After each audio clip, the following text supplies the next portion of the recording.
Bunda, Pak Joko gitu, rumah bapak kebakaran gitu, api udah tinggi. Akhirnya di video call sama Pak RW, itu api itu udah tinggi banget Pak. Udah ngomong, saya udah bilang Kan langsung ngomong, aduh ibu, ini mah udah parah bu, aduh bu, ini mah kanker, ini ganas bu. Istri saya langsung bengong, tatapan matanya kosong. Saya selalu bilang, Bun, istighfar, kita hadapi sama-sama yuk. La ilaha illallah Muhammadur Rasulullah. Dia komat kamit, langsung ketarik ke belakang kayak gini. Dan terakhir itu saya lihat wajahnya yang cantik, dibuka sedikit lagi. Saya lihat wajahnya cantik, dibuka kafannya, lalu ditutup lagi. Saya bilang, ini teman tidur saya, teman ngobrol saya. 3, 4, 5, Parabots, let's go! Parabot, dibeli bu. Oke, selamat datang kembali di Parabot, podcast rakyat bukan orang terkenal. Kembali kita akan mencoba menggali inspirasi dari tamu kita yang luar biasa. Bersama saya, Tanu Mutan. Kali ini, edisi ini kita mendapatkan sponsor dari Salak View, hunian modern dan asri di Kota Bogor. Langsung saja kita mau memperkenalkan narasumber kita yang satu ini. Beliau adalah seorang motivator. Mungkin beberapa sudah familiar ya. Jadi bukan orang terkenal, tapi beliau ini sering memotivasi di forum-forum mungkin yang terkait dengan korporasi ya. Di perusahaan-perusahaan sering tampil untuk memberikan motivasi atau inspirasi bagi pesertanya. Langsung saja kita sambut tamu kita, Joko Arya Bakir atau biasa kita panggil Mr. Jeb. Oke, thank you. Bro Jeb, apa kabar? Alhamdulillah. Assalamualaikum. Waalaikumsalam warahmatullahi. Om Tanu sehat? Alhamdulillah sehat ya. Oke. Mr. Jeb, kita ngobrol santai aja ya, sekilas ya.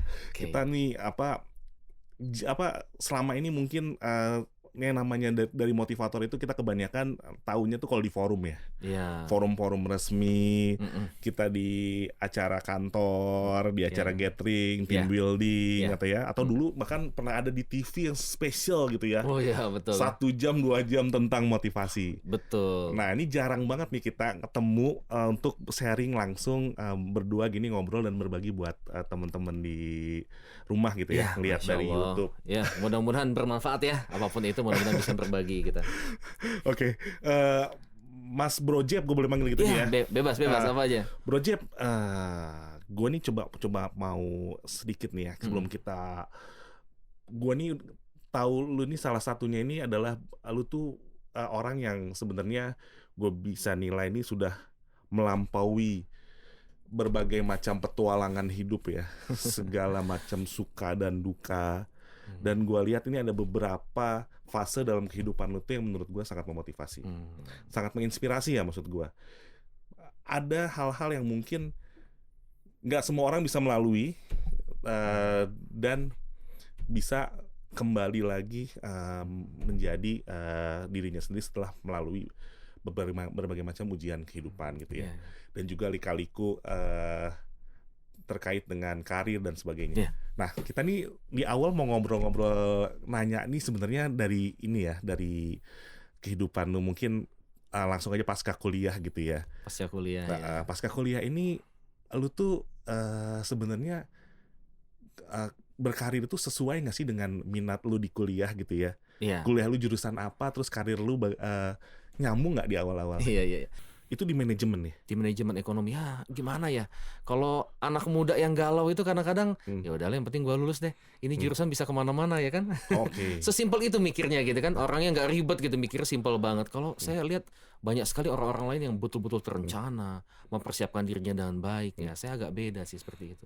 Saya menjalani hidup, yang penting saya lulus cepat, saya tidak merepotkan orang tua, segera dapat pekerjaan ya, segera bagus karirnya, lalu nanti ketika timingnya tepat saya ingin jadi pengusaha, seperti itu kira-kira. Oh, berarti sejak ambil kuliah memang di awal-awal udah punya passion pengen jadi pengusaha gitu ya? Ya, memang saya menyukai leadership, menyukai kepemimpinan. Jadi saya pikir bahwa menjadi pengusaha itu adalah sebuah momentum di mana kita bisa memimpin ya dengan style kita yang tidak dibatasi gitu kan.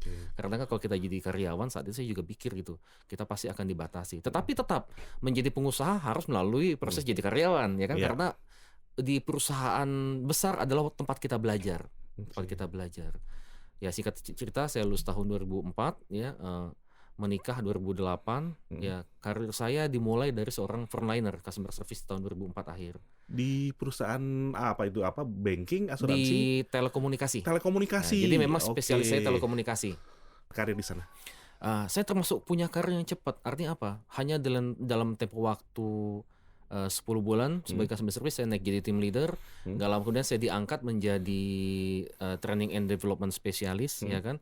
Nggak lama kemudian saya naik ke level SPV, kembali lagi ke galeri. Nggak lama kemudian saya jadi corporate sales manager. Cepat lah, karir cepat. Jadi dalam tempo waktu berapa tahun kerja ya? Mungkin 4 tahun lebih itu sudah manajer di telekomunikasi. Tapi ini tuh dulu tuh ya, apakah memang mau bekerja dulu buat belajar jadi pengusaha, atau memang sebenarnya pengusaha itu nanti ada jadwalnya gitu, dischedule-kan nanti di umur berapa atau gimana pada saat itu? Sebetulnya keinginan, saya yakin semua karyawan pasti pengen jadi pengusaha. Oke. Ya, semua karyawan pengen pasti jadi pengusaha, tapi mereka tidak menemukan momentum. Oke. Ya kan? Nah, saat itu memang ketika saya memutuskan untuk jadi pengusaha itu di momentum yang tepat. Menurut saya, momentumnya bukan modal, Pak. Momentumnya bukan modal, Bro, tetapi momentumnya itu adalah keberanian. Bahwa kita tuh punya keyakinan gini loh, kita tidak bisa pungkir bahwa semua keberhasilan dalam hidup kita itu dimulai dari sebuah keyakinan. Yes. Kalau orang-orang yang orang-orang yang agamais gitu kan, mereka mengatakan hidayah. Ketika ada sebuah keyakinan dari dalam hati, maka lakukan. Karena kalau masih ragu nggak akan jadi. Kalau masih maju mundur nggak akan jadi gitu kan. Tapi pada saat itu kan karir lu nih lagi di atas nih ya kan, lu tadi itu sampai jadi self development manager ya? Iya, saya pernah jadi head of manager development dan strategi di Malaysia. Kebetulan Oke. di sana Sampai lu kerja di luar negeri juga di ya? Kuala Lumpur, Oke. di anak perusahaannya BUMN-nya Malaysia. Oke. Tahu TM ya, kita udah tahu lah TM, Ya, Telekom Malaysia Berhad kita tahu lah. Ha. Nah, saya di anak perusahaannya TM Berhad gitu. Oke, berarti itu maksud aku udah sampai maksud gue nih udah sampai karir di luar negeri gitu ya. Saat itu Lagi saya bagus-bagusnya gitu. jadi manajer paling muda saat itu. Jadi tahun 2010 tuh usia saya baru 28 tahun. Itu paling muda saat itu. Ya saat itu masih muda. Banyak orang berpikir gitu kan, kenapa kamu tidak bertahan aja di posisi itu? Ya kan, cuma saya berpikir lagi bahwa eksplorasi saya terbatas ketika saya menjadi seorang karyawan.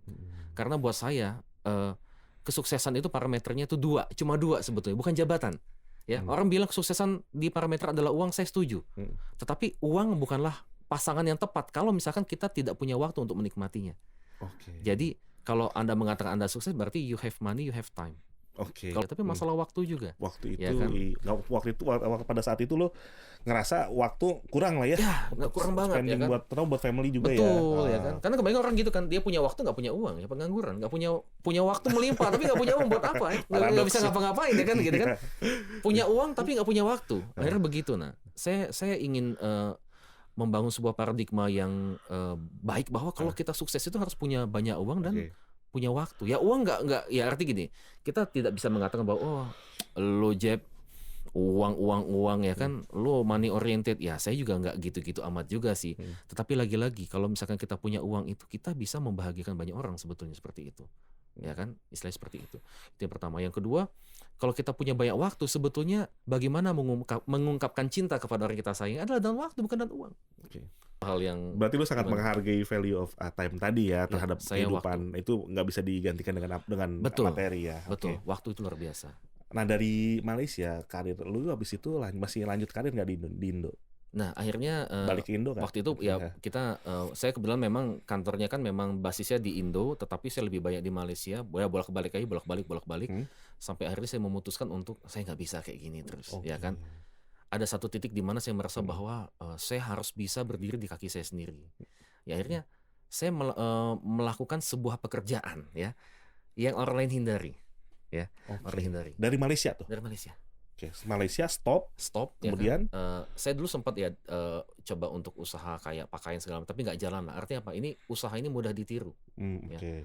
Sampai akhirnya saya menjalani sebagai agen asuransi, Pak. Oke, Agen jadi asuransi. begitu dari Malaysia balik ke Indo, disitulah lo memutuskan untuk menjadi insurance agent ya. Gitu. Tapi di asuransi itu berarti ini totally different dengan karir lu di Malaysia ya? Totally. Jadi gini, Saya tuh punya sebuah talent yang saya pikir talent itu bisa di copy paste ke orang-orang, yaitu talent meyakini orang lain, Oke. ya kan? Kalau kita bilang gini, orang banyak anti dengan sales. Heeh. Nah, saya salah satu seorang trainer sales. Jadi orang yang nggak bisa jualan, ya saya buka polanya supaya bisa jualan. Nah, itulah kenapa ketika saya di bisnis asuransi itu hanya dalam tempo waktu 3 tahun, ya, saya menjadi business director. Agency Nah, director agency gitu ya. director, ya. Wow. Jadi hanya dalam tempo waktu 3 tahun, ya kan? Agency director itu kan berarti, Hampir 500 tim saya. nah itu maksud gua. Ya. Lu nge-handle tim gede ya. Ya. Oke. Jadi memang kemampuan kita, kata kunci dalam leadership adalah kemampuan membangun motif orang lain. Oke. Itu Jadi kita punya 3 tahun ya? 3 tahun. Bisa, oke. Jadi memang cepat sekali sih, memang cepat sekali saat itu. Memang saya waktu itu juga masih muda, saat itu juga kepepet biaya hidup. Karena waktu ketika saya resign dari pekerjaan, rumah dijual, mobil dijual, Pak. Kita ngontrak lagi di kontrakan petak. Naik motor lagi rame-rame, Pak. Saya, istri, anak 2. Jadi lu benar-benar start from zero pada saat lu memutuskan balik ke Indonesia ya. Yes. Gitu. Sebenarnya di agency director ini bisa dibilang ya lu tuh manage semuanya sendiri gitu ya semuanya. Jadi ya ini sebenarnya bisa dibilang mereka itu pengusaha ya. Karena lu manage tim dan lu di situ bekerja sama dengan perusahaan asuransi terkait kan. Jadi take and give ya. Lu kasih servis ke mereka dalam bentuk bukan servis ya, lu ngasih mereka deliver dalam bentuk premium ya. Kemudian mereka ada rewards buat lu dan tim gitu ya. Dimana di situ semakin banyak itu nggak terbatas, unlimited income ya. Lu bisa earn sebanyak mungkin lu dapetin. Oke, wow, itu amazing sih bisa di situ. Nah, di situ bukan hanya soal income aja, tapi saya belajar sana. Saya banyak sekali belajar. Artinya apa? Saya belajar ilmu manajemen, ilmu sales ya, ilmu penjualan. Nah, dengan modal pengalaman saya 3 tahun mencapai agency director tadi, ilmunya saya bisa pakai jualan ke perusahaan. Kebanyakan perusahaan tuh bilang, Pak Jeb, tolong dong training sales saya. Tolong dong motivasi manajemen saya. Tolong dong bikin kelas motivasi, gitu kan? Karena kita di dalam bisnis asuransi itu, ya mohon maaf ya, orang memandang sebelah mata, Pak. Ya, memandang sebelah mata ya. Bahkan saya sangat ditentang oleh orang tua gitu kan. Cuma istri yang support dia bilang, katanya dia cuma bilang gini, ya namanya istri kita bisa apa? Kita support suami aja, kita doakan yang terbaik. Alhamdulillah memang saat itu istri saya support sekali, sangat support sekali. Peranan istri di karir lu tuh supportnya luar biasa. Luar biasa, peranan istri luar biasa. Okay. Jadi dia benar-benar mensupport saya, ya kan. Arti gini, dia menjaga mood saya ketika mood saya sedang turun, dia betul-betul menjaga. Nggak kebanyakan mungkin ya, saya nggak tahu ya, saya dengar cerita curhat teman saya yang di Bangladesh, saya nggak bawa bercanda, nggak ada yang di Malaysia, bercanda aja gitu. Maksudnya teman saya di luar di sana gitu kan suka cerita, aduh istri saya nggak support gitu. Istri saya posesif, cemburuan, istri saya enggak. Dia betul-betul support saya dan betul-betul menurut saya peran pasangan itu sangat luar biasa membuat kita menjadi sukses, ya kan? Selain memang takdirnya Allah, ya lagi-lagi pasangannya takdirnya Allah. Allah ingin kita sukses, ya dikasih pasangan yang memang mensupport, yang sesuai dengan kita, ya kan? Dan saya percaya itu bahwa yang namanya jodoh itu adalah jodoh terbaik yang kita butuhkan, ya. Bukan nggak selalu yang kita inginkan, bukan yang paling cantik di kampus mungkin, ya, yang paling pintar, paling kaya, paling tajir, tapi yang memang paling pas yang kita butuhkan. Gitu. Jadi di situ ada energi dan support luar biasa dari istri. Luar biasa. Dia sangat mensupport saya dan dia mengcover sisi-sisi secara emosional saya yang saya tidak bisa handle, dia yang handle, ya kan? Orangnya ya kalem, ya kan, damai, ya, terus bersahabat, penenang, seperti itu. Ya mungkin tipikalnya agak berlawanan dan saya ya biasalah kalau tipikal tenaga penjual dan leader kan gimana gitu kan, yang target oriented, sales oriented seperti itu kan. Udah biasa push pressure, tinggi ya. Tahu lah orang sales seperti apa sih gitu kan. Gitu. Bro, ada yang menarik nih bro nih, gua ya kan. Lu itu kan dari perusahaan tekno nih ya, dari perusahaan tekno, kemudian akhirnya di situ lu jadi masuk ke dunia sales ya, marketing. Betul. Oke.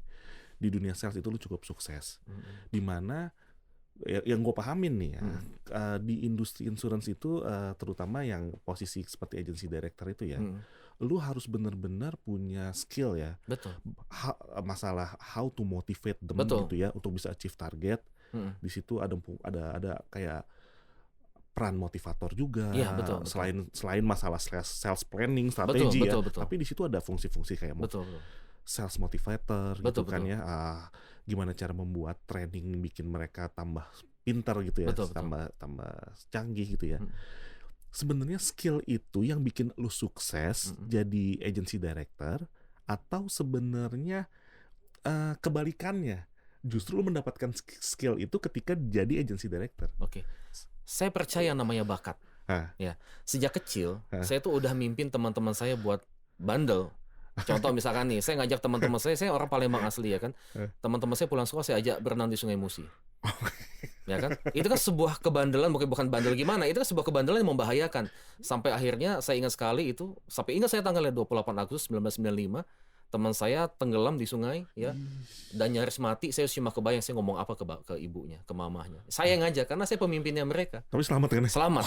Muncul lagi akhirnya cuma saya bilang. Setelah itu saya kapok ya kan. Jadi memang dari dulu memang talent itu nggak bisa dibohongi. Jadi artinya apa? Nah, tetapi artinya gini.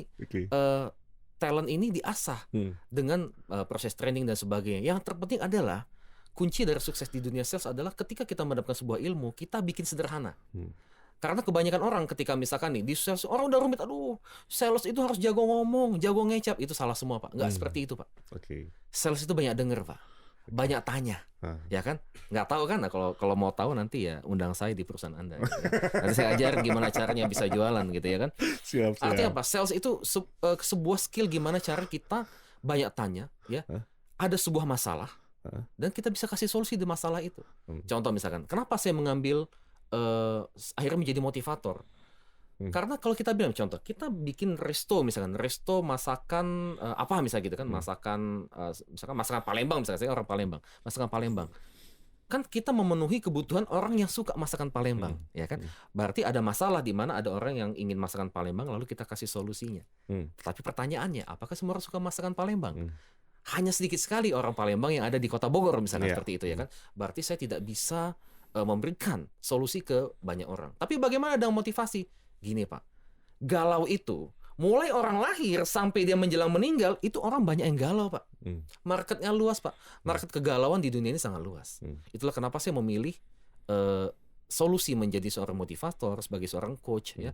Selain juga tadi sales trainer, sales coach ya kan. Itu adalah untuk memenuhi kebutuhan mereka, membantu mereka ya. Saya saya sudah melakukan coaching itu lebih dari 1000 jam. Begitu banyak masalah orang, ada masalah rumah tangga, masalah ekonomi, masalah apa, yang saya pikir sebetulnya mereka bisa menyelesaikan masalah sendiri. Tetapi mereka membutuhkan seorang motivator, bukan untuk memotivasi mereka, tapi untuk menggali sebetulnya kamu tuh masalahnya di mana sih? Karena contoh kayak gini, orang saya sakit perut nih, dia ketemu dokter, sebetulnya saya tuh sakit perutnya di mana? Di lambung kah? Di usus kecil lah? Di usus besar kah? Ataukah mungkin di lever kah? Ya kan? Kita nggak tahu. Nah, tugas kita sebagai motivator adalah mendiagnosa kamu tuh masalahnya di mana. Masalah kamu tuh apakah ada berkaitan dengan trauma masa lalu? Apakah ada berkaitan dengan kejadian-kejadian tertentu di masa yang mungkin dalam skop waktu yang masih dekat-dekat ini kayak gitu kan? Nah, itulah tugas kita sebagai coach motivator. Jadi kita membantu orang dan pangsanya luas. Sorry, ya, gua potong dikit. Nah, itu kan lu awalnya itu 3 tahun itu kan hanya terkaitnya dengan sales. Betul, ya? betul. Berarti yang barusan lu mention itu adalah setelah 3 tahun itu. Ya. Jadi setelah 3 tahun itu saya akhirnya mulai memutuskan untuk menjadi seorang motivator meskipun ya di bisnis ini ya tetap running. Ya kan kalau namanya kita bisnis jaringan itu kan kayak franchise ya. Kita misalkan ada sebuah rumah makan ayam goreng merek apa gitu kan, misalnya contoh gitu kan. Dia sudah besar, sudah terkenal, cabangnya sudah di mana-mana ya. Pernah nggak yang melayani yang punya? Kan nggak ada kan. Yang punya lagi di rumah ya kan. Tetapi orang antri beli banyak banget, setiap potong ayam yang dibeli dan dimakan sama pelanggan dia dapat uangnya. Walaupun mungkin dia lagi tidur di rumah ya kan. Konsepnya seperti itu. Jadi kita konsep jaringan adalah ya ketika saya sudah jalan, sudah running, ya meskipun saya punya kesibukan lain ya bisnis tetap menghasilkan passive income. Ya, tapi kalau lu bilang pasif itu berarti artinya pada saat itu memang lu nggak ikut-ikutan lagi di bisnisnya. Tetap involved, masih tetap terlibat, tetapi tidak seintens ketika masih merintis. Terbatas. Ya, artinya saya mulai expand ke dunia tadi, ke dunia motivator seperti itu. Oke, berarti setelah 3 tahun lu mulai membatasi perlahan-perlahan kehidupan karir lu di agency director, kemudian akan menekuni serius di motivator ya. Betul. Oke, seperti yang tadi lu sebutkan ya, banyak kisah-kisah dan resep-resep yang belum tentu bisa kena ke semua orang gitu ya. Ya, Setiap betul. orang masing-masing punya Betul.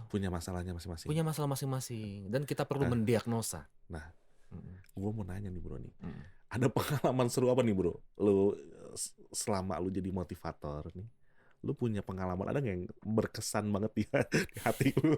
Mungkin ada seorang customer yang punya permasalahan unik atau ada kejadian unik ketika lu melakukan training di sebuah perusahaan gitu? Apa bro? Bisa sharing nggak bro?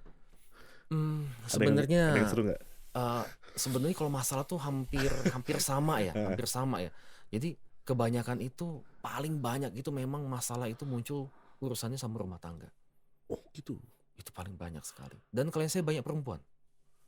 Sorry, ini berarti ini adalah lu tuh punya klien 2 nih ya? Iya, iya. 2 korporasi sama individual. Iya, iya. Nah, Yang paling yang paling unik-unik individual. yang paling unik itu ada individual. Kalau korporasi sih Oke.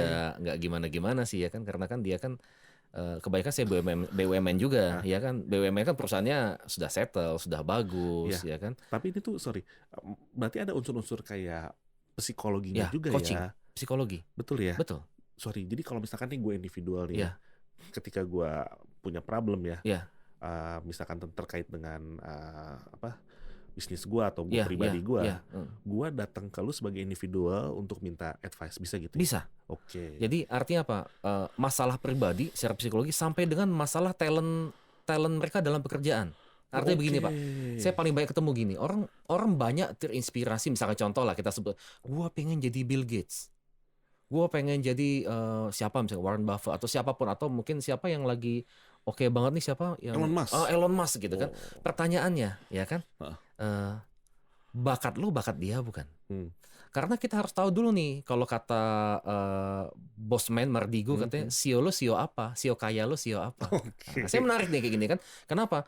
Karena kalau kita tidak tahu bakat kaya kita tuh di mana, kita nggak akan pernah kaya, Pak.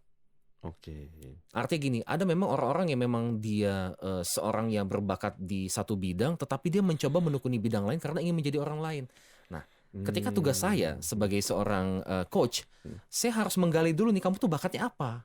Kamu tuh kuatnya di mana? Contoh misalkan gini Pak Tano, ada orang misalkan kita punya anak nih, anak kita pinter matematika, tapi lemah di bahasa Inggris. Kira-kira Bapak masukin dia kursus apa Pak? Ya kan? Kalau kita masukin, pasti kebanyakan orang tuh, oh kamu matematika pinter, ya udah kamu bahasa Inggris lemah, kamu belajar aja bahasa Inggris. Nanti mama papa masukin kamu ke bahasa Inggris, kursus bahasa Inggris. Padahal seharusnya dia kursus matematika Pak. Oke. Karena talent dia di matematika, perdalam. Berarti lu melakukan juga assessment terhadap orang itu. Assessment. Karena kan gini Pak, karena kebanyakan orang tidak mendapatkan fasilitas itu kalau memang perusahaan tidak menyediakan. Atau mungkin perusahaan itu menyediakan tetapi tidak transparan tentang hasilnya. Kan sebetulnya gini, setiap orang punya hak untuk mengembangkan dirinya. Oke. Tetapi kadang-kadang ya kita nggak tahu ya, namanya perusahaan pasti punya kebijakan masing-masing. Kalau orang terlalu berkembang juga nanti berbahaya terhadap struktur manajemen di perusahaan yang sudah diatur sama perusahaan itu kan. Nah tetapi lagi-lagi kalau misalkan teman-teman saya ya mungkin ada beberapa klien saya yang memang dia pengen tahu saya ini bakatnya di mana sih, boleh nggak? Ya udah. Kita lakukan assessment tadi, kita lakukan proses coaching tadi ya kan. Nanti lagi masuk ke dalam kesimpulan, motivasi dan sebagainya. Dan saya juga istilahnya menangani bukan hanya secara individual, korporasi juga. Ada beberapa teman saya yang baru buka perusahaan yang mungkin perusahaannya belum terlalu besar ya kan. Dia masih bingung gimana cara ngelola manajemen. Dia pengen tahu nih ini talent-talent tim saya ini udah tepat belum di bagiannya. Saya assessment ya kan. Saya coaching satu persatu. Lalu akhirnya mereka rombak ya kan. Ini ditaruh sini dan akhirnya ya menjadi maju. Karena apa? Right man on right place. Betul. Ya kan gitu. Tapi dari semuanya justru gue tertarik yang individual nih bro. Betul. Gimana? Tadi lu ceritain kan rumah tangga. Ya, juga rumah tangga. lu, Betul. Apa yang serunya bro di situ? Nah itulah makanya kadang-kadang ya kan tujuan saya pengen develop mereka, tapi ujung-ujung banyak urusan jadi rumah tangga gitu kan. Ya kan? Gimana tuh? Karena gini memang kebanyakan masalah itu muncul ya. Kalau kita bilang ya, oh banyak orang pihak ketiga dan sebagainya gitu kan, itu selalu muncul karena memang pasangan itu kurang komunikasi. Jadi banyak misalkan ya, atau ada istri atau suami datang ke lu untuk minta advice karena ada masalah di rumah tangga mereka. Yang sebenarnya kalau lu lihat dia itu masalahnya ada lebih ke komunikasi. Komunikasi, sesimpel itu. Gimana jarang ngobrol atau gimana bro? Jadi saya dulu ya, saya sama istri saya itu ya, istri saya Retno, Eno nama panggilannya, itu orang bilang couple goals ya kan. Karena saya nggak bisa pungkir, saya bilang ya karena waktu saya banyak. Saya banyak waktu buat ngobrol sama dia. Saya banyak waktu buat mendengarkan dia cerita. Ya kan? Ketika saya baru pulang, walaupun saya capek, lalu dia curhat, dia ngomel atau apa, saya siapkan telinga buat mendengarkan. Simpel sih. Artinya apa? Saya selalu siapkan telinga. Saya selalu ketika dia berhenti bicara, saya tanya lagi, saya gali lagi. Sampai betul-betul isi hatinya plong. Dan itu membuat rumah tangga kami ya damai. Oke. Ya kan? Berarti maksudnya di sini ya, menurut lu adalah kemampuan ya seorang suami mendengarkan Betul. istri itu Betul. adalah salah satu kunci keharmonisan. Kunci rumah keharmonisan, tangga. ya kan?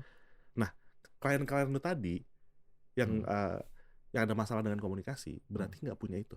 Ya, mereka kalau ada masalah pilih curhat sama temannya. Wah. Dan lebih parah lagi curhat sama lawan jenis. Wah. Kalau curhat sama teman, misalkan dia perempuan, curhat sama teman perempuan jadi gibah, ngomongin suami. Ya. Curhat sama teman laki jadi perselingkuhan. Oke. Tidak akan ada kebahagiaan Awalnya dalam ngobrol dulu. Tidak ada kebahagiaan Awalnya, dalam perselingkuhan. oke. Hanya Awalnya ada ngobrol kehancuran. dulu ya? Awal mulai ngobrol. Curhat dulu. Ya. Oke. Semua tuh begitu. Makanya akhirnya ya saya sebagai seorang coach jadi tempat curhat yang profesional, ya kan? Oh, mendingan lawan jenisnya coach ya? Iya, coach aja. Karena profesional, nggak ya kan? mungkin Gitu. ya. Kamu bayar saya, gitu kan? Istilahnya Oke. begitu. Ya cuma kebayangnya sih rata-rata memang masalah komunikasi. Oke. Kurangnya mereka satu sama lain saling mendengarkan seperti itu. Ini gue baru paham nih bro ya.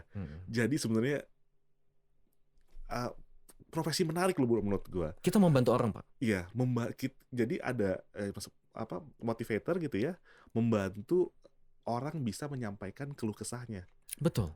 Walaupun ke lawan jenis, tapi ya ini profesional. Profesional. Lu nggak akan go to any Betul. step kan? Nggak mesti. Nggak akan further, Betul. udah tetap akan di situ. Nggak hanya perempuan sih, laki-laki juga banyak. Jadi artinya teman saya laki-laki atau apa gitu, atau klien saya gitu kan, dan akhirnya ya mereka sharing atau apa. Ya akhirnya menemukan Justru gitu. kasih solusi kan? Kasih Lu solusi. kasih Kita kasih solusi. untuk perbaikan. Perbaikan. Ya, kan, ya. Oke, ini menarik loh bro. Menarik. Menurut gue banyak orang yang belum tahu loh bro. Kalau misalkan ya, seperti tadi ya, kebanyakan kalau misalkan lu punya masalah pasti nggak jauh dari dua kan. Betul. Temen, baik itu temen yang sejenis atau lawan jenis gitu Betul. kan nggak jauh dari situ. Makanya kalau orang udah mulai curhat ya misalkan kita bukan profesinya ya, bilang saja curhat sama Allah. Serius. Oke. Curhat sama Allah. Jangan curhat sama lawan jenis apalagi. Oke. Ya. Karena tidak ada kebahagiaan, hanya ada kehancuran. Ya. Oke. Artinya gini loh, maaf ya, ini saya bukan bermaksud untuk mengajari atau gimana, kebetulan kita di podcast. Jangan pernah berpikir kalau misalkan begini, lo boleh bikin dosa semaunya. Nanti lo minta ampun sama Allah. Allah pasti ampuni. Itu betul. Itu betul. Oke. Tetapi siap nggak sama ujiannya? Oke, pasti ada ujian. Karena ketika orang itu bertaubat, dia pasti diuji. Ada banyak orang kayak gini, misalnya contoh si Anu aja tuh brengsek setengah mati, itu ada kisah kok. Seorang wanita pelacur, mohon maaf ya, kasih makan anjing, kasih minum anjing misalnya gitu kan, makan. Lalu dia diampuni, betul. Allah Maha Pengampun, tidak perlu ngasih minum anjing, minta ampun ya Allah, ampuni hamba ya Allah. Diampuni kok. Tapi di balik itu pasti ada Ujiannya ujian, berat, ya. Pak. Mending kalau langsung mati, Pak. Nggak bisa Kalau ngeliat- Allah kasih 10 tahun lagi dihidup, disiksa, diuji, lalu akhirnya kita nggak sanggup menerima ujian, lalu kita balik lagi. Oke, Gimana? nggak bisa ngeliat di ujung aja. Nggak bisa Pasti di ujung, ada Pak. prosesnya. Ada proses. Jadi arti gini loh, ujian itu pun nanti kadar beratnya adalah sesuai dengan yang Allah mau, kita nggak tahu. Oke. Nah, gini bro, ya. Ini menarik nih bro ya, maksud gua masalah ujian kehidupan ya. Ya. Nah, kalau gua Sambil minum. oke, silakan. Ini gua justru pengen ke pribadi lu nih bro ya. Gua penasaran nih bro ya, lu sebagai seorang motivator ya. Tadi kan lu pernah bilang lu bro, kalau misalkan ya justru ujian itu datang di saat lu misalkan lagi di atas atau lu lagi nggak on track gitu ya, nggak on track. Nah sekarang lu ini pernah nggak tuh ngalamin momen ya atau gimana bahwa lu tuh saat itu tuh sedang posisi ini ya lu tuh lagi nggak baik gitu ya, as a person lu ngerasa diri gue not a good person at that time. Iya. Lu mencoba mau jadi orang baik, better version of yourself gitu ya, tapi kemudian ada ujian datang. Iya. Ya sebetulnya Lu ngalamin itu bro? saya ngomongin ini lebih kepada pengalaman pribadi, Pak. Oke. Pengalaman pribadi. Tahun 2019 entah kenapa saya pengen banget kembali ke jalannya Allah lah gitu kan. Tahun 2019. 2019. Ya sebelum-sebelumnya ya saya ya seorang muslim ya sholat gitu kan, tapi tidak menghayati. Artinya saya tidak takut dengan arti gini loh. Saya tidak ya gimana sih kalau kita ngejalanin hidup ya sholat cuma gitu gimana sih gitu ya. Saya nggak bisa bilang juga tukang maksiat, nggak juga sih, maksudnya apa ya semaunya lah, nggak concern dengan masalah agama, nggak fokus. Kalau sibuk kadang-kadang juga sholat ketinggalan atau sholat di akhir waktu. Ya kan 2019 itu dimana saya memutuskan saya tidak pernah ketinggalan sholat 5 waktu sekalipun sampai hari ini. Di situ difokus di situ. Ketika 2019 saya betul-betul tidak ada sholat 5 waktu yang ketinggalan sekalipun. Saya betul-betul total fokus saya, ya Allah, sisa hidup hamba memang untuk beribadah kepada Engkau. Memang tugas kita di dunia ini untuk beribadah kepada Allah. Wa ma khalaqtul jinna wal insa illa liya'budun. Tidaklah Allah ciptakan jin dan manusia selain untuk beribadah. Jadi kalau tanya tujuan hidup ya memang buat ibadah, Pak. Tidak ada tujuan lain. Nah, di situ saya betul-betul kalau orang bilang hijrah, saya nggak bisa bilang hijrah juga sih. Ya namanya orang diketuk hatinya mau bagaimana sih? Yang tiap hari nangis mulu, ingat dosa-dosa malu, nangis mulu, ya kan? Itu sesuatu hal yang kita nggak bisa pengalaman spiritual ya. Kita nggak bisa gimana gitu. Memang itu terjadi. Kalau orang bilang, lo belagu, lo soalim, lo gini-gini, lo ngajarin orang gitu. Ya mau gimana sih, itu saya rasain. Jadi momentumnya 2019 saat itu. Nah saat itu juga istri saya langsung pakai gamis langsung ya. Dia panjang, support ya kan. Dia sampai gini, setiap kali saya bangun jam 4 pagi, jam setengah 4 pagi, lalu saya sudah jam 4 lebih sudah jalan kaki ke masjid gitu kan. Dia langsung berkaca-kaca matanya kata gitu. Ya Allah katanya, ayah berubah ya. Bunda malu katanya kalau bunda masih pakai baju masih agak ketat gitu kan. Dia berubah total. Di situ semenjak itu jarang banget ada musik di rumah kita. Dengernya murotal terus. Jadi sebenarnya jadi istri saya lebih religius. Dia jadi anti sama musik jadi. Kalau saya masih sampai hari ini pun saya masih, ya kan. Tapi kalau istri saya enggak sama sekali. Dia enggak suka denger musik, bahkan itu setiap hari itu di rumah itu suaranya tuh ngaji terus. Awalnya dari lu, dari gue, ya kan. Tapi sebenarnya lu ngajak enggak atau mereka dia tergerak kasih sendiri? Kasih contoh aja. Dia bingung ini setiap kali azan subuh udah ngilang nih, orang udah jalan kaki ke masjid gelap-gelap. Setiap kali azan udah ke masjid. Lalu ya saya selalu misalkan ya nggak apa-apa ya, saya sharing sedikit ya, maksudnya biar memotivasi juga ya, baca Quran, zikir pagi dan petang itu selalu jalan. Yang dulu saya nggak pernah, Pak. Saya sholat dulu ya, sholat udah selesai bangun bangkit, ya udahlah, yang penting kan saya udah menunaikan kewajiban. Dia melihat itu. Ya kan. Kemudian akhirnya bergabung dengan lu. Ya kan. Akhirnya kita sepakat bahwa ya kita harus hijrah. Kita harus hijrah ya kan. Ingat tujuan hidup kita adalah untuk beribadah kepada Allah. Belum tentu hidup 20-30 tahun lagi. Saya lebih ingat, hidup belum tentu 23 tahun lagi. Lakukan yang terbaik ya kan. Kenapa? Dunia ini paling 20 tahun lagi, 30 tahun lagi, belum tentu lebih. Tapi barzah alam kubur, dari kita mati sampai kiamat itu udah lama loh. Setelah kiamat ada lagi namanya padang mahsyar, itu nggak tahu berapa lama tuh, lama sekali ya kan. Lalu nanti ada akhirat kan akhir, ada kata-kata akhir. Saya bilang itu selamanya. Masa iya sih perbuatan kita di 20 tahun ini mempengaruhi kehidupan selanjutnya sangat panjang, lalu kita nggak lakukan yang terbaik. Nah di situ baru saya berubah gitu kan. Nah ada ujiannya nggak bro terhadap apa yang lu ya kita gimana bro? Jujur nih, setelah saya hijrah Pak, saya karir saya meningkat, omset bisnis jadi bagus, uang jadi banyak, apa ya, dapat uang jadi gampang gitu. Saya langsung berpikirin, ini nih hati manusia nih diuji lagi kan. Gini ya. Jadi kalau kita ngejar akhirat, dunia dijamin. Itu loh, perhatikan. Jadi sempat pokoknya lu ngejar akhirat, dunia dijamin. Saya langsung ya ada sombong, manusia lah, takabur lah kan, diuji, setan masuk ya kan. Dia nggak bisa nguji untuk berbuat maksiat, diuji untuk sombong. Gini nih kalau jadi sempat ujian ya kan? Sikap dulu ya. Ternyata kalau gue ibadah bagus gini, rezeki jadi bagus ya gitu ya. Ya kan, kalau lo kejar akhirat, dunia pasti lo dapet ya gitu. Itu berlangsung selama tahun 2020. Orang Covid terseok-seok, kita enggak. Pasif income kenceng. Jadi kita Covid itu kita maaf ya, kita si Anu kasihan nih, kita enggak loh. Duit itu ngalir masih, pasif income masih masuk, masih kenceng, dari bisnis masih masuk, masih kenceng. Dan kita tuh nggak menurun sama sekali kualitas kehidupannya. Bahkan pernah kita bahkan beli mobil waktu zaman Covid, orang jual mobil gulung 300%, kita malah beli mobil gitu kan. Berarti kehidupan lu ketika pasca lu quote and quote hijrah ya, itu lu justru dari sisi keekonomian Malah naik. malah naik. Malah naik. Belum ada ujian. Belum ada ujian. Tetapi ingat ya, jangan mengaku beriman kalau tidak diuji. Oke. Ya. Makanya dibilang tadi, lo Kemudian? boleh ya kan, gue nggak apa-apa, gue maksiat dulu, puas-puasin bandel, nanti gue hijrah belakangan, bro. Kalau bandelnya keterlaluan, ujiannya nanti sekaligus, lo sanggup nggak? Oke. Saya ada beberapa teman yang dia hijrah ya, mu'alaf gitu kan. Kenapa ya gue masuk Islam gue malah banyak ujian? Aduh, apa gue balik lagi aja ke maaf ya, agama sebelumnya gitu kan? Ya saya bilang, itulah namanya ujian. Oke. Ya kan? Nah, di situ ada ujiannya, bro. Jadi kejadiannya sebenarnya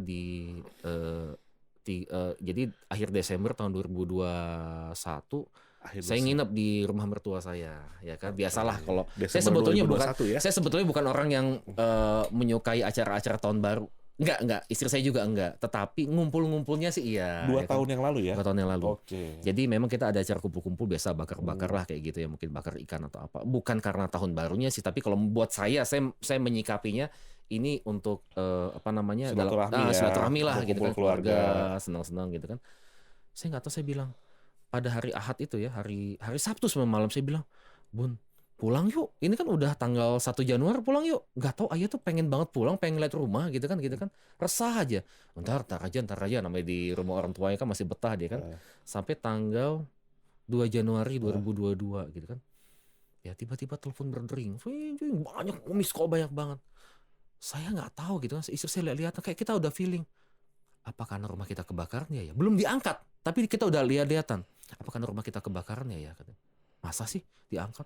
Bunda, Pak Joko gitu. Rumah Bapak kebakaran gitu. Api udah tinggi. Akhirnya di video call sama Pak RW. Itu api itu udah tinggi banget, Pak. Udah ngomong. Saya cuma bilang gini, Pak, saya sudah ikhlas sama rumah saya udah nggak tahu mesti kayak gimana. Sekarang gimana caranya diputus jalur ke tetangga supaya cuma rumah saya aja yang kebakar dan tetangga jangan sampai kena.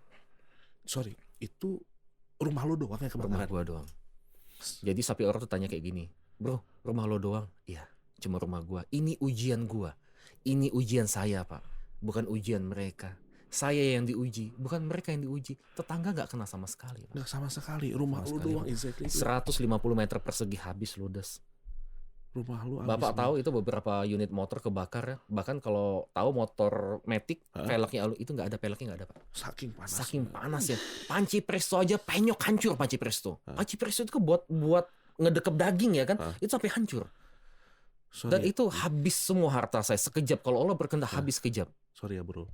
Itu uang lu, uang lu ya, bisa dibilang kekayaan lu ya, Ya kekayaan gue lah gitu, aset-aset gue lah. Itu hampir seluruhnya ada di situ. Hampir di situ semuanya. Semuanya. Gue bukan tipikal yang nyimpan di deposit box atau apa. Yang selamat itu ya, makanya kita harus percaya dan adanya Allah. Yang selamat itu hanya 2 Al-Quran yang sering gue dan sama istri baca. Oh, 2 Al-Quran selamat. Selamat, Pak. Yang tidak lain terbakar. Nggak kebakar. Jadi ditumpuk-tumpukan. Kalau kita lihat ini gosong gitu kan, udah banyak abu-abu tuh. Pas kita cari-cari bahwa ada Al-Quran utuh. Dan 1 BPKB motor. Ada 1 BPKB motor. BPKB motor bukan BPKB saya. Jadi ada orang ya dia pinjam uang lah ya, pinjam uang ya kan. Dia bilang, nih gua gade BPKB, sebetulnya nggak usah pakai gade-gade lah, bro. Tapi ya udahlah, kalau memang misalkan dia mau meyakinkan bahwa dia akan membayar, ya kan. Ya saya pegang BPKB-nya. Utangnya udah nggak banyak lagi, sisa berapa gitu ya kan. Dia udah mencicil. Udah mencicil, tapi kan belum lunas ya kan. Jadi ya saya lupa lah intinya. Tapi itu hak dia ternyata. Allah jaga, nggak kebakar, Pak. Nggak kebakar, Pak. Bapak jangan tanya, itu motor ya, motor Matic gitu ya, Honda Scoopy itu sepi, jadi cuma rangka sama mesin panas habis. Itu ajaib loh, bro. Ya, Honda ada satu lagi, motor saya Honda satu lagi itu kebakar separuh karena waktu itu kebetulan langsung ketimpa genteng, jadi dia nggak sampai hangus total. Ya, tapi dalam kondisi seperti itu ajaib ya. Iya. 3 benda tadi itu masih selamat ya. Masih selamat. 3 benda, kalau yang lain habis, Pak. Saya sudah pasrah saat itu. Diliput juga sama TV ya, ada TV One, Trans 7, Trans TV. Pokoknya banyak teman-teman saya yang dari luar kota yang saya tidak kabari itu justru tahu musibah itu karena dia nonton TV. Nah ini kan teman kita katanya. Masuk TV katanya. Kebakaran rumahnya. Oh langsung itu penggalangan dana segala macam ya kan. Istilahnya ada yang bela sungkawa, penggalangan dana dan sebagainya. Itu habis total, habis. Saya istilahnya gini loh. Ketika saat itu saya ngeliat, ya sudahlah, saya bilang, ya saya udah ikhlas. Saya bilang, ya Allah, ini adalah takdirmu, hamba terima. hamba terima. Ini adalah takdirmu, ya sudah. Oke, itu di tengah-tengah perjalanan lu ya, tiba-tiba ada ujian itu. Ujian. Nah, gue mau nanya nih bro nih sebenarnya ya. Komentar, mungkin komentar orang-orang di sekitar lu ya. Mau itu temen, mau itu tetangga gitu ya. Apa bro mereka punya komentarnya? Apa hanya belasungkawa aja atau mereka kasih lu nasihat-nasihat? Sebenarnya Pak, gini, itu belum selesai ujian saya. Belum selesai. Jadi setelah kejadian itu 2 minggu kemudian, istri saya sakit-sakitan. Oke. Pertama, kalau perempuan itu kan kalau dia hormonnya kacau kan dia menstruasi jadi kacau. Jadi jadwal menstruasi jadi kacau, jadi lebih panjang. Maaf, ini terpukul kejadian. Terpukul. Jadi istri saya itu nggak berhenti nangis. Kalau saya udah ikhlas. Pokoknya yang penting kita semua selamat ya. Anak-anak sehat, kamu sehat ya, aku sehat. Kita mulai dari nol nggak apa-apa. Ya, kita bangun lagi rumahnya. Atau kalau memang misalkan nggak mau ya kita beli rumah, ya kan? Ya saya sempat rencana mau beli rumah di Salak View waktu itu. Yang ini Salak View ya kan. Saya hampir rencana mau beli rumah di sana waktu itu kan. Cuma ada satu hal yang itu istri saya tiba-tiba sakit, berat badannya turun. Saya bilang ini sakit apa ya? Kita bawa ke dokter Pak. Ke dokter itu udah beberapa dokter bolak-balik dan kata dokter bilang ini hormonal karena stres ya kan. Tapi kok saya lihat makin lama makin aneh. Saya mata sampai cekung, badan sampai kecil banget gitu kan. Itu kan kejadian kebakaran Januari ya. Kita periksa tuh Februari, Maret, April kita periksa, kita cek terus segala macam. Nggak ketahuan Pak sakit apa. Nggak ketahuan. Bulan Juni itu istri saya masih bolak-balik ke sekolah anak saya, masih bawa motor NMAX. Kalau gitu motor NMAX saya bukan motor kecil ya. Istri saya tinggi cuma 155 kecil. Tapi bisa bawa motor NMAX berarti kan badannya tuh masih fit ya kan. Sampai akhir Juli kita pakai alat yang lebih besar, diperiksa ternyata ketahuan Pak. Kanker rahim stadium 3B. Sudah ke ginjal, sudah ke lever. Kanker rahim stadium 3B. Kanker rahim. Itu di bulan Juli. Dan itu sudah merambat sampai sudah merambat sampai ya kan? ke ginjal. Begitu dia itu, nah itulah ya saya. Berarti bisa dibilang saya coba mengingatkan para dokter lain kali kalau ngasih vonis jangan di depan pasiennya. Oh, langsung dibicarakan langsung ngomong, aduh ibu ini mah udah parah bu, aduh bu ini mah udah ini mah kanker, ini ganas bu. Istri saya langsung bengong, tatapan matanya kosong. Saya langsung bilang, Bun, istighfar, kita hadapi sama-sama yuk, kita berobat. Tapi memang setelah perjalanan bolak-balik ke rumah sakit baru ketahuan. Ketahuan itu pada bulan Juli ya. Kita mulai berobat itu bulan Februari, Maret, April, Mei, Juni, Juli. Nggak ketahuan. Gimana tuh bro perasaan istrinya? Wah, saya udah nggak tahu. Saya cuma bilang semangat Bun. Saya sama dia udah 22 tahun Pak. Nah pada saat itu berarti ada pergolakan semacam batin lagi. Batin dong si maaf ya mendiang istri jadi dia shock dengan langsung di depannya kata dia langsung tahu apa yang terjadi pada dirinya gitu ya. Apa perubahan sikap nggak? Ada perubahan terhadap gimana? Istri saya itu ya sebetulnya sejak tahun 2019 berubah menjadi orang yang sangat baik sekali. Memang sebenarnya udah baik sih, kita kan udah kenal lama dari tahun 2000. Ya kan kita udah istilahnya udah saling mengenal sejak tahun 2000. Tapi memang saat itu dia seperti sudah apa ya? Waktu itu dia betul-betul ketika divonis dia sudah ngomong, aku mau di rumah aja sama ayah katanya. Sampai 2 minggu setelah vonis itu dia sampai lumpuh pinggang ke bawah Pak. Jadi saya mohon maaf ya sampai ke kamar mandi itu saya gendong-gendong, sampai saya mandikan di kasur, saya bedakin, udah cantik ya saya bilang, saya peluk, saya cium, saya baring, setiap malam saya peluk dia. Dia bilang katanya ayah jangan kemana-mana, kesini aja. Saya ajak ngobrol setiap hari, kita ngobrol setiap hari, kita cerita tentang masa lalu. Saya ingat tujuan hidup kita Bun, kita semua akan berkumpul dimanapun, gak cuma di sini. Sampai akhirnya dia bilang, kalau bunda udah gak kuat gimana? Bun, ayah ikhlas. Kalau memang bunda udah gak kuat gak apa-apa. Ayah janjikan 3 hal. Pertama, ayah akan berdoa dalam setiap waktu. Minta ampunan bunda. Sampai hari ini saya masih lakukan setiap saat. Yang kedua, ayah akan bersedekah atas nama bunda. Sampai hari ini setiap kali saya sedekah, saya khusus on dia. Dan saya akan didik keempat anak ini menjadi anak soleh-solehah. Kalau bunda udah gak sanggup gak apa-apa. Dan itu kejadian 27 Agustus malamnya dia udah, ayah ganti baju wangi dong, bunda mau peluk semalaman. Saya peluk dia semalaman ya kan. Itu tanggal 27 Agustus. Lalu dia bilang, ayah saya bisikin ya kan, coba Bunda ikutin ayah ya. Ya itu ya, zikir la ilaha illa anta subhanaka inni kuntu minaz zalimin. Dia ikutin saya la ilaha illa anta. Saya ingat banget kalau dengar suara dia lembut tuh, subhanaka inni kuntu minaz zalimin. Dia ngomong la ilaha illa anta sampai saya ketiduran gitu kan. Begitu pagi-pagi gitu dia sesek kayak gitu kan. Lalu saya dudukin. Saya kasih minum udah nggak masuk gitu kan. Saya bilang, Bun, kartu asuransi mana? Dia nunjuk ke atas. Tapi tangannya udah gerak sendiri kayak gini ke atas gini. Tangan sama rambutnya naik ke atas seperti ada yang narik, tapi pelan banget nariknya. Ini tangan kenapa sih saya bilang naik terus, naik lagi. Bunda istighfar. Dia bilang, dia ngeliat ke atas gini, dia narik tangan terus dia duduk gini gitu kan. Dia ngeliat saya gitu kan, dia ngeliat ke atas, saya ngeliat ke atas. Bun, saya duduk sini, Bun. Bunda, ikutin ayah ya. Dia ngangguk. La ilaha illallah Muhammadur Rasulullah. Dia langsung komat kamit, langsung ketarik ke belakang kayak gini. Dan terakhir itulah saya ngeliat dia hidup. Dia wafat saat itu. Cuma berdua aja. Cuma berdua aja. Jadi ya hari ini saya ngurus anak 4. Oke. Amanah dia. Oke, berarti di saat itu lu ditinggalkan dengan 4 buah hati ya. Ya. Oke. Boleh cerita dikit bro tentang buah hati lu nih. Mereka sudah sekolah di sudah Ya, sekolah, saya punya anak. mungkin yang pertama Yang pertama itu kelas 3 SMP ya. 3 SMP kelas 9 ya. Yang kedua kelas 8 SMP, kelas 2 SMP ya. Jadi dua-dua perempuan yang 2 ini. Yang nomor 3 itu SD kelas 6, yang paling kecil kelas 1 SD umur 7 tahun. Waktu bundanya wafat setahun setengah yang lalu ya. Ini bulan apa ya? Hampir setahun setengah lalu lah. Itu dia masih TK. Baru masuk TK. Jadi waktu itu baru diantar masuk TK, tiba-tiba ya saat itu dia ke sekolah sama pembantu. Paksa, yang lain sama ibunya, dia sama pembantu. Ya saya harus berdamai dan keadaan.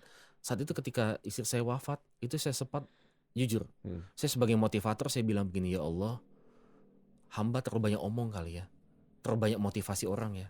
Untuk orang itu kuat menghadapi ujian. Kali ini engkau uji betul-betul hamba dan ujian. Waktu rumah kebakaran, saya kuat Pak. Saya bilang, it's okay, gak apa-apa. Pokoknya kita bisa bangun lagi, yang penting semua sehat. Tapi begitu istri saya wafat, saya seperti kehilangan arah. Soulmate saya pergi. Tapi saya bilang, ya Allah, jika takdir ini adalah karena engkau cinta kepada hamba ikhlas, gak apa-apa. Ikhlas. Itu ujian terbesar dalam hidup ini bro. Karena waktu istri saya wafat itu, saya betul-betul kehilangan, kosong. Saya mungkin memang sekarang saya bisa nangis, dulu nggak bisa. Saya nggak nangis sama sekali, bahkan di hilang lahat saya bisa azan gitu kan. Saya lihat wajahnya cantik, dibuka sedikit lagi. Saya lihat wajahnya cantik, dibuka kafannya, lalu ditutup lagi. Saya bilang, ini teman tidur saya, teman ngobrol saya. Tiba-tiba ditumpuk dalam tanah. Tapi saya azan. Saya ucap kemuliaan nama Allah. Saya bilang, ya Allah, ini takdirmu, saya terima. Gak apa-apa. Saya terima, gak apa-apa ya Allah. Jika memang engkau mencintai hamba, saya terima. Berarti di momentum itu bisa gue bilang, lu tuh sebenarnya masih belum menyadari apa yang terjadi gitu ya. Ini ujian apa lagi gitu ya. Dan ini benar-benar sesuatu yang mungkin bisa dibilang adalah terberat dalam kehidupan lu gitu kan. Dan tahu nggak Pak, tadi pertanyaan Pak Tano tadi gitu.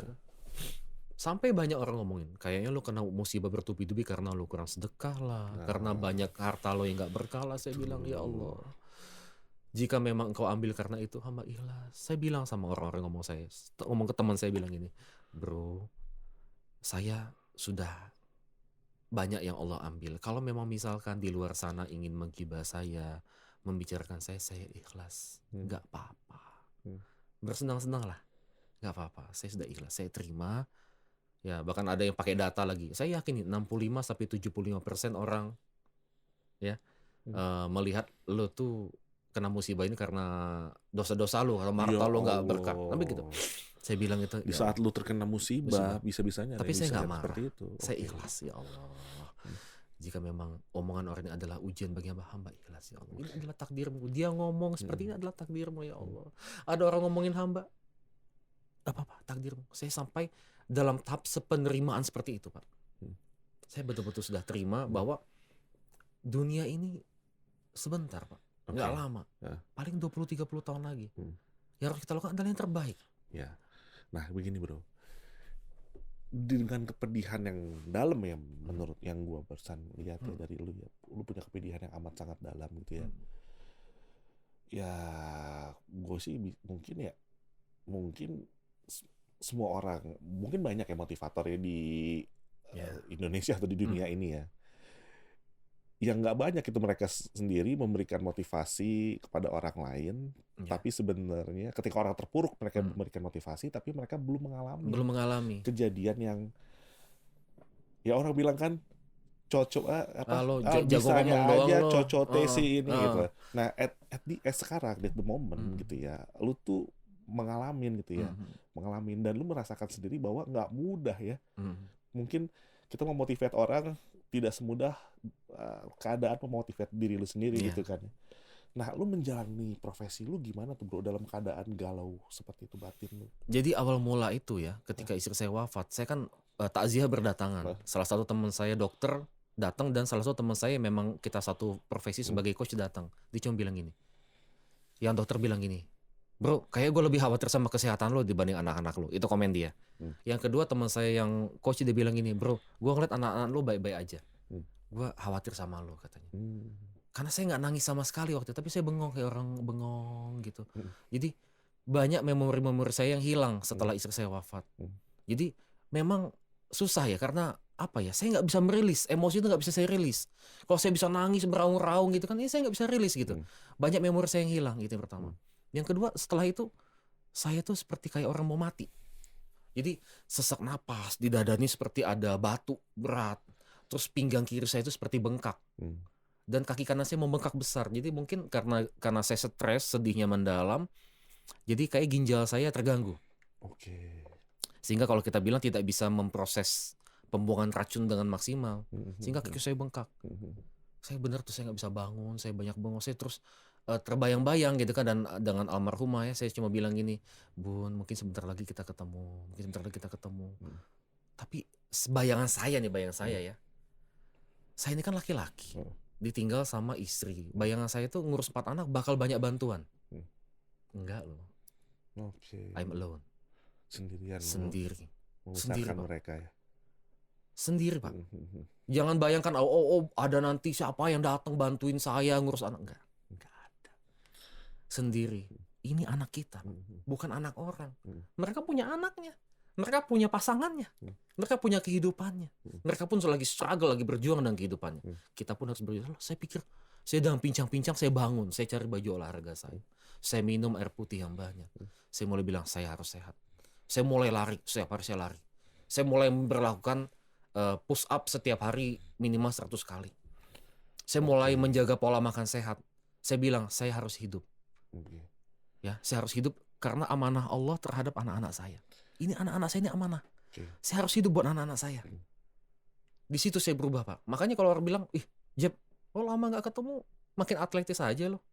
Bukan buat menggoda para lawan jenis, bukan itu.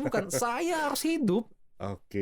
Saya harus bertahan hidup sehat sampai anak-anak ya lulus kuliah, menikah, punya anak. Kalau memang mereka sudah menjadi anak yang solih-solih seperti janji saya kepada istri saya, nggak apa-apa, Allah ambil saya pengen berkumpul dengan istri saya, nggak apa-apa. Tapi belum sekarang. Jadi momentum lu itu adalah saat lu teringat janji sama istri lu untuk merawat anak-anak. Lu dalam kondisi yang pada saat itu secara fisik nggak oke banget. Nggak oke banget. Dan yang khawatir itu memang orang tua saya, karena dia melihat kamu kenapa nak, sakit apa nak gitu kan. Mama saya khawatir, papa saya khawatir. Tapi kalau yang lain ya wallahu alam, mereka ya sibuk struggle dengan masalah masing-masing lah gitu. Saya tidak menyalahkan mereka. Saya memahami dan mengerti bahwa orang punya masalah kehidupan masing-masing. Tetapi saya ini harus hidup untuk anak-anak. Itulah momentumnya ya. Momentum, saya ingat gitu kan, Bun, 3 hal. Ayah ingin selalu mendoakan Bunda, bersedekah atas nama Bunda, membesarkan dan mendidik anak-anak muda menjadi anak solih dan solihah. Bunda kalau mau duluan nggak apa-apa, nanti kita ketemu, nggak usah khawatir, kita kumpul lagi. Dengan motivasi baru itu ya, lu menemukan momentum itu. Menemukan momentum. Sejak saat itu, dan secara fisik gue lihat nih sekarang lu udah fit gitu ya. Jauh lebih atletis ketimbang saya masih ada istri saya. Nah karir lu gimana? Nah awal mula karir saya agak kacau, jujur. Saya jadi gini loh, memang saya nggak bisa pungkiri bahwa faktor pasangan itu sangat menentukan dalam kekuatan kita menjalani karir. Jadi kalau kita nggak ada pasangan itu memang kita agak goyang ya. Terutama memang saya bilang ini pasangan lebih kepada, maksud saya tidak mengatakan bahwa nanti setelah ini misalkan saya menikah lagi atau apa. Konteks saya adalah ke istri saya almarhumah ya, Bunda Eno ya, yang bahwa memang dia punya profil atau karakter yang memang sangat cocok dan mendukung karir saya. Artinya apa? Semua kekurangan saya dia tutupin. Jadi semua kondisi kacau bersama dia jadi solve. Oke. Ya kan? Artinya ya saya nggak tahu ya. Saya tidak menyinggung siapapun. Kebanyakan malah kalau misalnya ada orang kondisi baik begitu sama pasangan malah jadi kacau. Itu banyak kayak gitu juga banyak.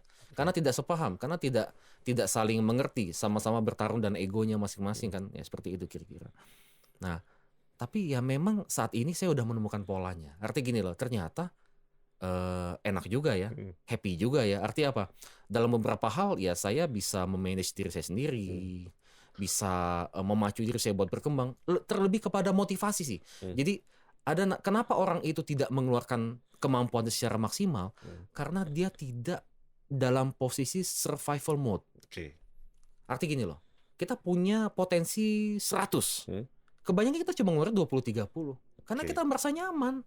Ada istri, ada ini, aman apa. Tapi begitu kita apa-apa harus sendiri, survival mode. Itulah saat sebenarnya lu bisa ke potensi mendekati betul perfectnya lu di mana gitu. Betul. Ya. Jadi sebetulnya ujian-ujian itu membuat kita menjadi tangguh. Karena kita nggak bisa mengharap dunia itu menjadi gampang. Yang kita bisa harapkan adalah kita menjadi kuat sehingga nanti ujian, iya ya udah. Jadi kesimpulannya nih gue lihat lu udah punya 2 sertifikasi nih bro. Pertama certified coach, yang kedua certified by God man. Iya betul. Ya ujiannya langsung dari Allah sih saya lihat memang begitu. Langsung dari Allah Subhanahu wa Jadi Ta'ala. istilahnya gini, kalau misalkan orang ngemeng-ngemeng tentang motivasi gitu kan ya dulu saya tukang ngemeng sih dulu saya ngaku. Asal ngomong doang, cuma bisa ngomong doang. Tapi kalau sekarang ya saya sudah melewatinya sih. Merubah gaya lu nggak?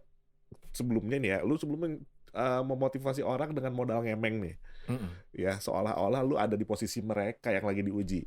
Nah, sekarang lu udah punya bekal, lu udah teruji gitu ya. Ada perubahan gaya nggak ketika memotivate orang? Kita lebih tawadu, lebih rendah hati. Kita takut kalau ada sedikit pun rasa sombong dalam hati, Allah akan ambil. Karena gini loh Pak, gini ya. Justru kalau orang dia tidak gini loh, tahu nggak kondisi di mana Allah tuh benci sama kita, muak sama kita, marah sama kita. Saat kita maksiat, nggak ibadah tapi rezeki lancar terus. Kita tuh dicuekin. Nih gua kasih rezeki banyak, nanti hukum belakangan ya. Jadi jangan merasa mulia. Saya kan begini karena banyak sedekah, nggak ada. Saya begini karena rajin membantu orang, nggak ada begitu. Nggak ada seperti itu. Ya. Ibadah kita itu untuk Allah, bukan karena kita dapat imbalan harta atau bukan. Kita tuh minta cintanya Allah, itu yang terpenting itu dicintai Allah.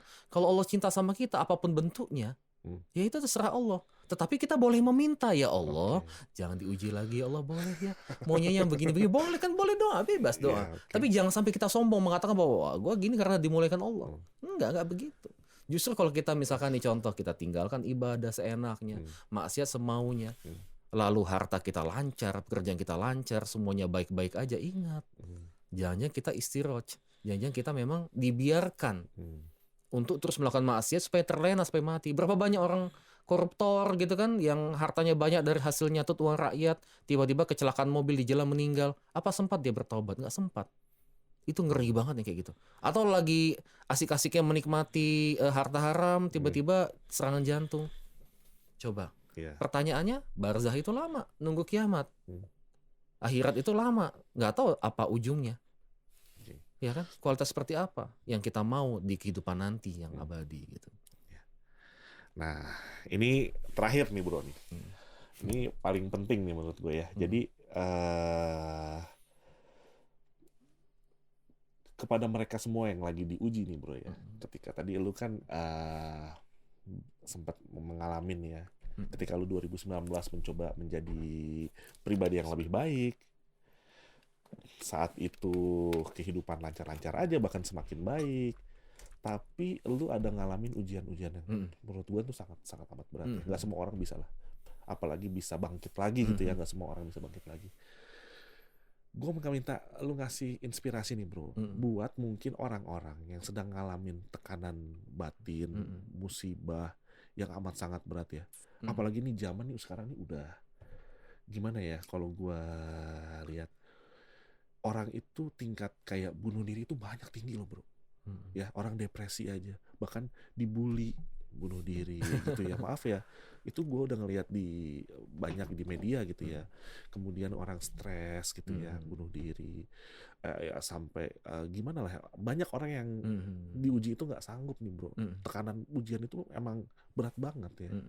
Kasih saran dong bro, tips buat mereka nih yang lagi ngadepin ujian, yang terutama mereka yang sedang diuji berat, buat bisa bangkit lagi bro. Apa bro saran buat dari lu bro? Satu kuncinya, ketika orang sedang diuji, ya, ketika saya sedang diuji, kunci adalah terima dulu. Terima bahwa ini memang ujian yang kita alami. Kebanyakan orang nggak nerima pak. Saya kenapa diuji, dia komplain. Sekarang gini, kita dikasih enak, misalkan contoh nih, kita dikasih enak, kita terima. Dikasih ujian gak enak, kita nggak terima. Ya, terima aja dulu. Terima ya Allah, hamba terima. Jika memang ini bentuk cintamu kepada hamba, hamba terima ya Allah. Hamba terima dengan semua yang menjadi keputusanmu.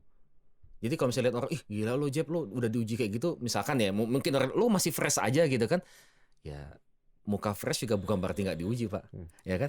Justru karena kita terima, jadi ya udah gitu kan, mau uji gimana ya udah kita terima kok, ya mau gimana, terima aja gitu kan, terima aja. Terima dulu bahwa ini menjadi ujian kita ya. Kalau nggak bisa terima, coba lah lihat tuh video di jalur Gaza tuh.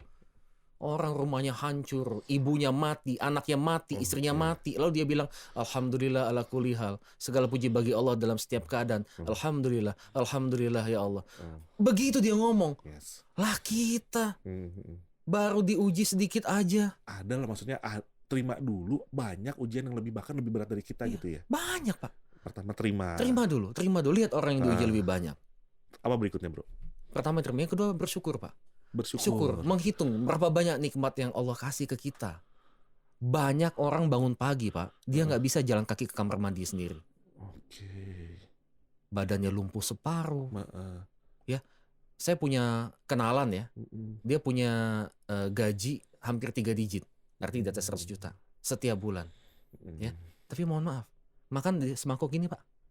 Dia punya sakit jantung, ya, yang unik, yang hanya bisa berobat di Amrik gitu kan. Dan kalau misalkan dia makan lebih dari ini, itu bisa kumat jantung dan bisa dibawa ke Amrik kali. Saya bilang, gue yang begini, mohon maaf ya, mau makan sate kambing 20 juga aman-aman aja. Berarti kan lebih nikmat gue dong hidupnya kan. Makan enak segala macam, walaupun mungkin pulang naik motor, naik angkot kehujanan, tapi habis kehujanan nggak sakit kan? Ya kan? Bisa tidur nyenyak kan? Ya kan? Bisa makan nasi uduk dengan tangan belum dicuci gitu kan, dan tanpa sakit. Syukur ya. Alhamdulillah. Itu nikmat di situ. Hidup nikmat tuh di situ. Banyak loh orang yang makan lebih mewah tapi nggak nikmat. Jadi kita syukur. Saya contoh kayak gini misalkan nih Pak. Kita punya anak ya. Lalu kita beliin misalkan motor Matic harga 20 juta, ya kan? Lalu anak kita bilang gini, apa sih papa beliin kayak gini, ayah gini, mau motor jelek segala macam gitu. Kalau dikasih motor misalkan apa yang bagus, apa misalkan itu, Vespa misalnya gitu kan, harga 60 juta, baru gue seneng nih Pak, gitu kan. Kira-kira Pak Tanu dibeliin nggak kalau anak udah ngeselin kayak gitu? Wah kasih gini lo nggak bersyukur, lo nggak terima kasih sama bokap lo. Sama Allah juga begitu. Dikasih kecil nggak bisa bersyukur, ngapain ngasih besar? Tapi kalau misalkan nih Pak Tanu beliin buat anaknya, papa makasih ya, ini motor bebeknya, makasih ya, papa terbaik deh seluruh dunia. Besok ngomong lagi, papa aku berterima kasih bahwa Tuhan memberikan kesempatan punya papa seperti papa yang sudah belikan aku motor bebek. Makasih ya Pak. Besok ngucapin terima kasih lagi. Pasti Pak Tanu mikir, tahu gini gue beliin yang lebih bagus, besok beli lebih bagus. Terima kasihnya lebih kencang lagi. Sekarang kalau kita tidak bisa mensyukuri hal kecil, gimana mau ditambah nikmatnya sama Allah? Ya la in syakartum la azidanakum, ya. Bersyukur, nikmat pasti ditambah, kata Allah pasti akan ditambah, pasti loh. Bukan ini janji Allah, bukan janji kita manusia. 1 terima, 2 bersyukur. Syukuri aja. Ada lagi? Ya terima, bersyukur, dan tetap semangat jalanin hidup. Kenapa? Hidup Karena masih panjang. hidup masih panjang dan kita harus lakukan yang terbaik. Yes. Ya kan? Kita lakukan yang terbaik. Ingat, ketika Allah mengambil sesuatu hal yang kita anggap terbaik dari kita dan kita ikhlas, janji Allah pasti Allah akan gantikan dengan yang lebih baik. Digantikan dengan lebih baik. Itu pasti. Ini yang bikin janji Allah loh. Yes. Ya.